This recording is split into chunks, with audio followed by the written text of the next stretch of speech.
Nosferatu The Vampyre with a Y instead of an I, because cool. Originally known as Nosferatu Phantom of the Night, Nosferatu the Undead is of course a remake of the 1920s unauthorized classic. While not having the rights originally, Nosferatu escaped being destroyed from copyright and is still the oldest surviving vampire film. And of course, as of recording this video, there's an upcoming another remake, for some reason releasing on Christmas Day, so no matter how good it is, it will bomb. But for right now, we'll talk about the 79 remake directed by Werner Herzog, aka German David Attenborough, aka that guy with the cool voice from The Mandalorian Season 1. Werner called the original Symphony of Horror the most important film to come out of Germany, I guess next to Metropolis, so of course he'll eventually remake it. I already talked about the original, and both of them are adaptations of the original Dracula story by Bram Stoker. It's just one was made in the 20s and is in black and white and silent, and another one is in the 70s and in color. We absolutely take for granted these days movies with actual sound in them, and we definitely lose that beautiful German expressionism of the original film.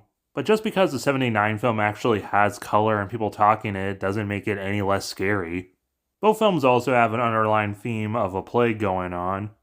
79 Nosferatu is played by Danzig legend Klaus Kinski, which is actually a promotion because at the beginning of the decade he played Renfield in Jesus Franco's Count Dracula, which we'll get to another day.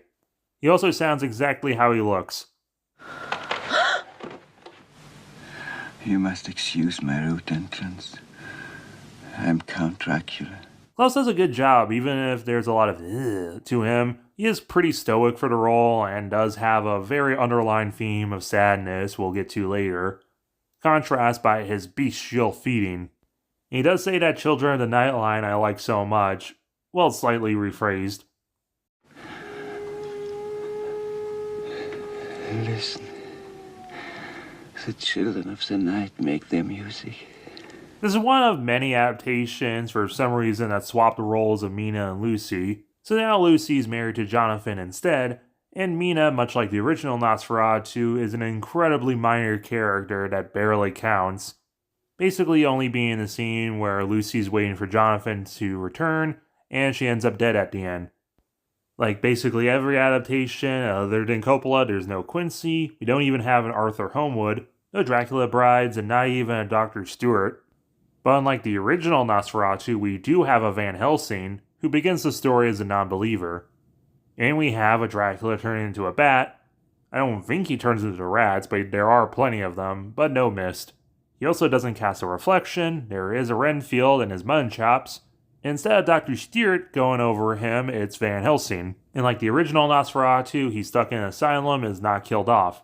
There's surprisingly no use of any garlic in the film, but there is use of communion wafers, a thing they used a lot in the book, which was surprisingly rarely adapted. Dracula is not the coach driver bringing Jonathan to the castle in the 789 film, with his silly, only for this scene, black Santa hat, unlike the original 22 film. And unlike the book and most of the color films, we don't return to Transylvania for the climax. We stay in London, and there's a big plague thing going on still. And like the original Nosferatu, Lucy sacrifices herself to the vampire to get drained, which takes so long that he gets crispy in the sun. But unlike the original, I guess that wasn't good enough, so Helsing has to stay come off screen. And Jonathan gets turned into a vampire and rats Helsing out, now literally red-handed. He gets taken away, but the jail is also out of police because of the plague and vampires, but whatever. Jonathan, still the living dead vampire, rides off into the desert. And I know it's cool to diss on remakes, but honestly this is kind of good. It might not have German expressionism and cool camera techniques, but it still captures the feel of the original, and Klaus again is really good as Dracula. Like the majority of modern adaptations, there's an underlying sadness to Dracula that he wants to love Lucy, or Mina, depending on adaptation, but he can't because, well, that's his food. He gets driven by blood. And I do like the expansion of the Lucy character from the original Nosferatu to do more than just the sacrifice at the end.